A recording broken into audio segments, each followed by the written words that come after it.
Review. Assalamualaikum warahmatullahi wabarakatuh.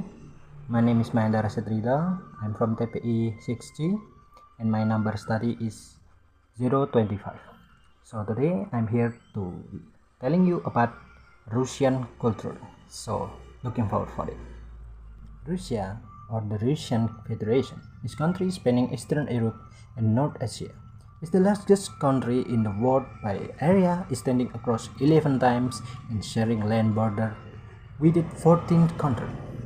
It is the core of Europe's most populous country and the world's 9th most populous country. Is it amazing about a Russian country? Is it?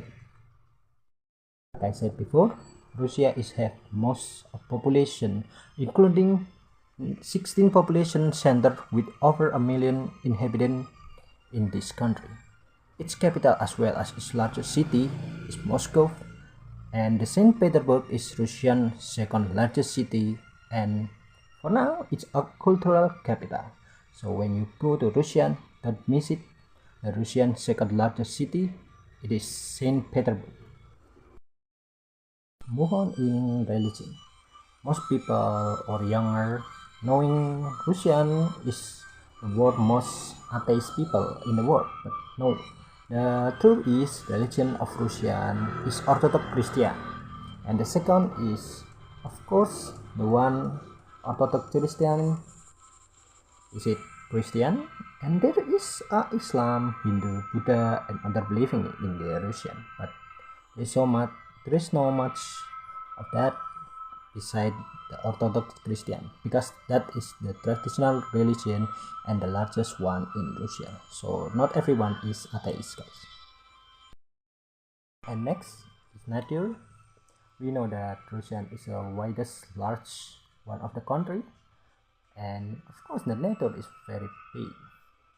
It's a habitat for many rare animals, including Asiatic black bear, snow leopard, polar bear, and small rabbit-like mammal called pikas. But Russia's most famous animal species is the Siberian tiger, or you can call it Amur tiger. This is the largest tiger in the world, includes to the forests of eastern Russia. So maybe if you in Russian, you may watching the famous Siberian tiger or Amur tiger before you leaving the country. Next, we move on in traditional dance, Krovet. This dance is a round dance accompanied by a chorus, and this is the one and oldest traditional dance from Russia. You know, the movement of the dance as well as instruction has its origin in ancient pagan ritual performed to worship the sun god, a ritual that also had meaning of union and friendship. So that's the symbol why the dance is always circle around the dance.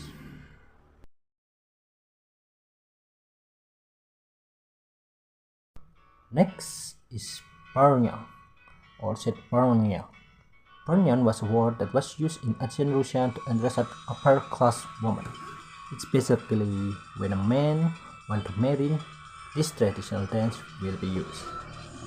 The dance consists mainly of tapping and squatting, and could be said to be a combination of frenetic dance and skaztuya, which is joyful dance that often had humorous and even lyric content in the refrain.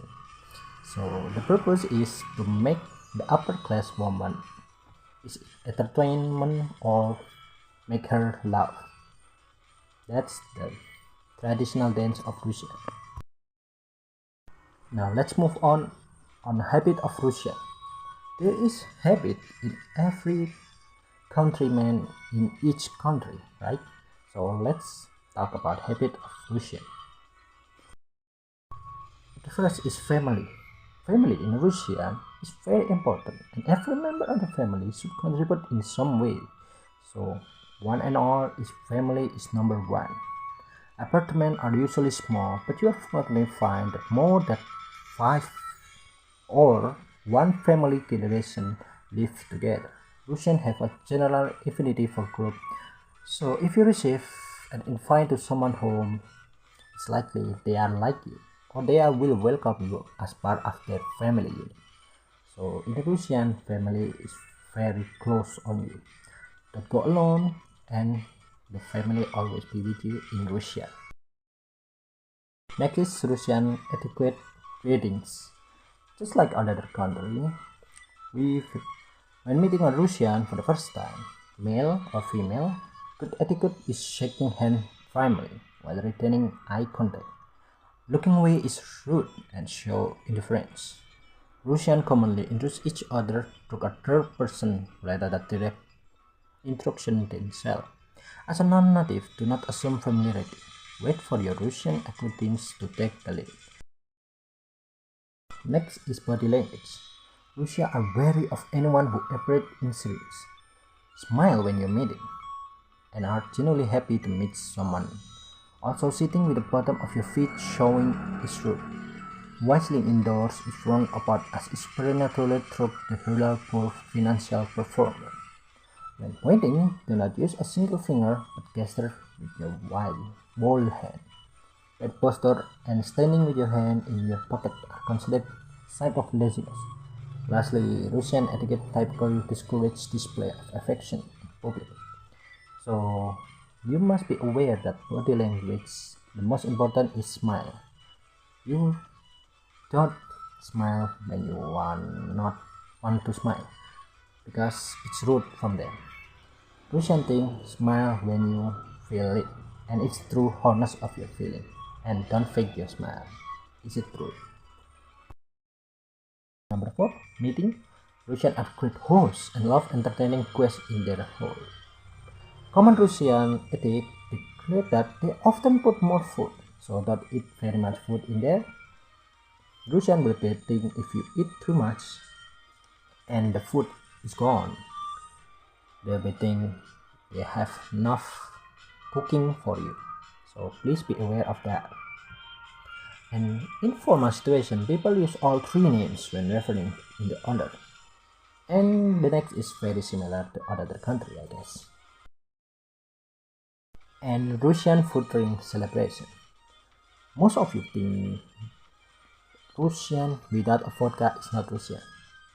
Yes, the most elaborate rituals are drinking vodka, which is important for Russia. But there is some misthinking of way that all Russian can drink vodka.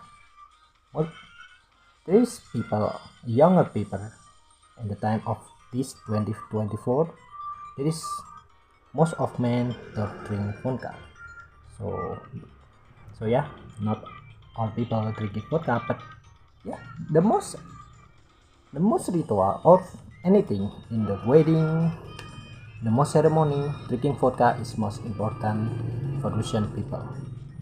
This is all the Russian specific view of it. Yeah, this is the way Russian life. So next is unique tradition in Russia. Number 1 is bottle be gone. What does this mean? If you leave empty alcohol bottle on the table in anywhere else, such as bars, restaurant, and in house, it will consider a bad luck. It's a traditional history of Russian. Some say that evil spirit will take up residence in the bottle when you leave up the alcohol bottle on the table or anywhere. So please be aware. Number 2, stepping on someone's toes. If you step on someone's foot accidentally, don't be surprised if you receive a light tap on your toes in return. A widely held Russian tradition holds that if you step on someone's foot, the other person should step yours to ensure you both avoid future conflict. So this is traditional Russian. And who's back again? It's vodka. Everyone knows that vodka plays a big role in Russian culture. It is an important part of the meal, but no Russian will ever drink a vodka without eating a little and often at the same time. This usually takes the form of shakushi, snack, and such as pickle, lard and cracker, and pickled cucumber or stuffing and dumpling. So when you're eating or in a ceremony, like I said before, vodka is the must from Russian culture. It's important way and it has biggest history since the war or even before the World War I. Number 4, Grandfather Frost. What is Grandfather Frost? So you may be similar about Santa Claus, have you? But Russian does have that. But instead, Ded Moroz aka Grandfather Frost have replaced the Santa Claus. It is similarly about Santa Claus, but this Grandfather Frost wears a long blue or red fur coat, a matching hat, felt boot, and carried gift in a backpack on his back. It's same like Santa. However, Grandfather Frost doesn't Grandfather Frost doesn't really on Raider to get him around, so he can just sky, hike, or hop on his truck carriage. And yeah, it makes sense. And number 5, Pancake Week, or you can say Maslenisia. This Pancake Week is a traditional Russian festival for welcoming spring and at the start of Orthodox Lent season. Pancake Week is also known as Butter Week. This ritual is very unique, and if you go to Russia, you must go in Pancake Week or watching this.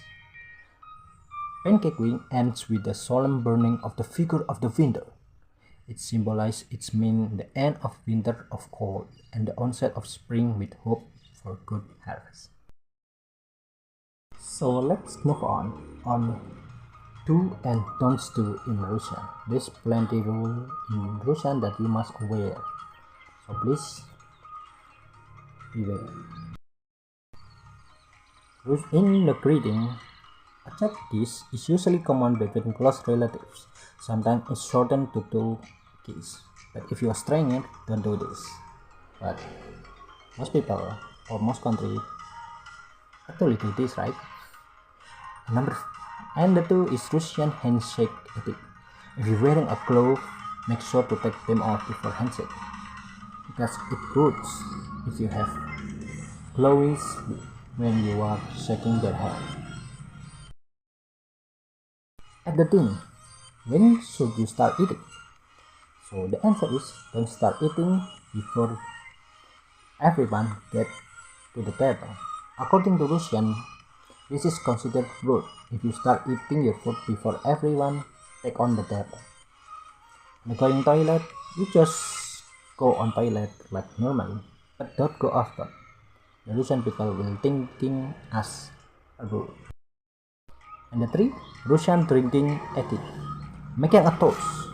If Russia, no one should drink at the table without making a toast. It symbolizes us together on the harmony. Pouring. There is the tradition that a man should pour alcohol for the woman sitting next to him. Fair enough. And don't put empty bottle on the table. Like I said before, it's considered bad luck. But what if we been invited to the Russian house? Firstly, take your shoes off. When you enter a Russian house, take your shoes off unless you are told not to. And the most important, don't show up empty-handed. And consider rude not to bring something along when you come as guests to a Russian house. Just a small gift is okay. And the next, don't whistle indoors. Russians are very superstitious. Whistling indoors means that you are becoming poor. They believe that. Offer to help clean dishes after the meal. This is a really nice thing to do when you want a Russian have a point for you for being a good guest in their home. And number 4, Russian food etiquette. Like I said before, Russian people are extremely hospitable. They will feed up and feed you until you feel like you will blow up from inside from food. It's considered rude to refuse food when the host offers you something. So eat the food until you feel like you blow up, and don't eat all entire food. Remember that. Give superstitions. Don't give an empty wallet. In Russia, giving an empty wallet as a present is like wishing a financial hardship to that person. So when you want to give a wallet, just slip some 100 or 50 is enough for the Russian. Don't give a knife as a gift. Giving a knife as a present is believed to cause the breakup of a relationship. Beware. Pay for pet. When Russian receive a cat or a dog, they need to pay some money even though the part is present. So it's just like adopting children or something. Just like that. First refusing the gift and then accepting it. Russians tend to refuse any gift that you try to give them. You can say with the meaning no, it's too expensive, or meaning no, thank you, you don't need to. It's just a good attitude for Russian. It's like Indonesian etiquette as well, for the first refusing the gift and then accepting it.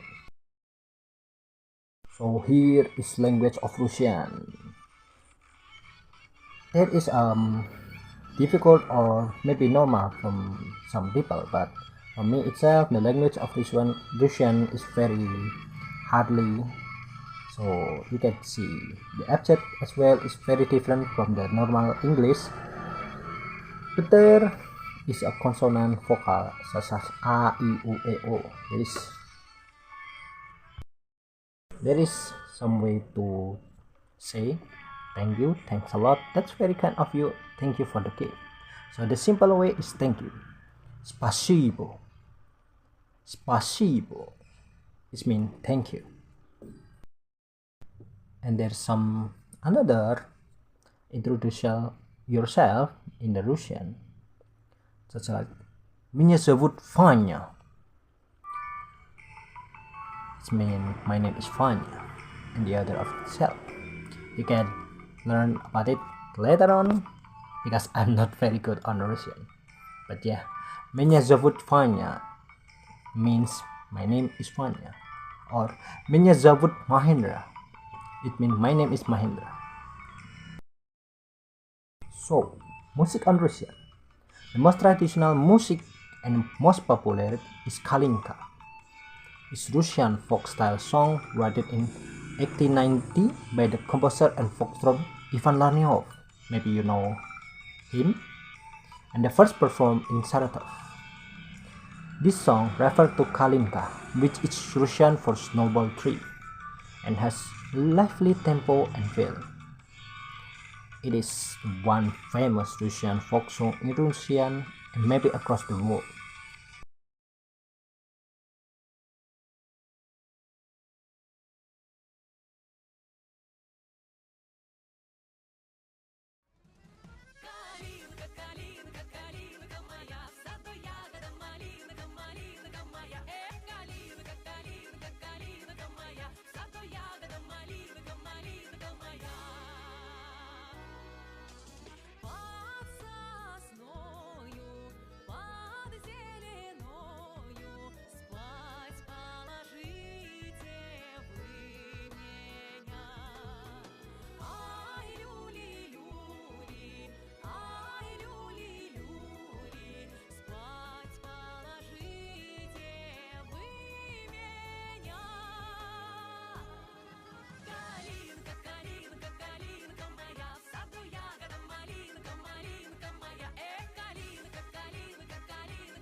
Doll of Russian, Martoshka doll. The Russian Martoshka doll, also called nesting doll, is perhaps the best known symbol of Russia around the world. In Russia, the doll is thought to symbolize the traditional values of Russian society, respect for the elderly, unity of the extended family, birthing and abundance, and the search for truth and meaning. This doll of Russian, maybe most of you or some of you may think, is it like doll of Japanese? The history said that doll of Russian, Martoshka doll is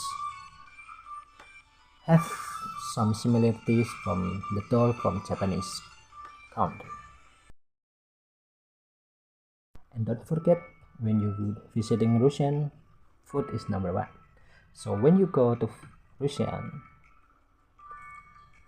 don't forget to taste the pelmeni. This is Russian food. The first dish that come to mind when you going to Russian or talking to Russian friends. Pelmeni are bite-sized dumpling made with ground meat that are boiled and then most commonly served with sour cream. Looking very delicious, right? And the next is blini.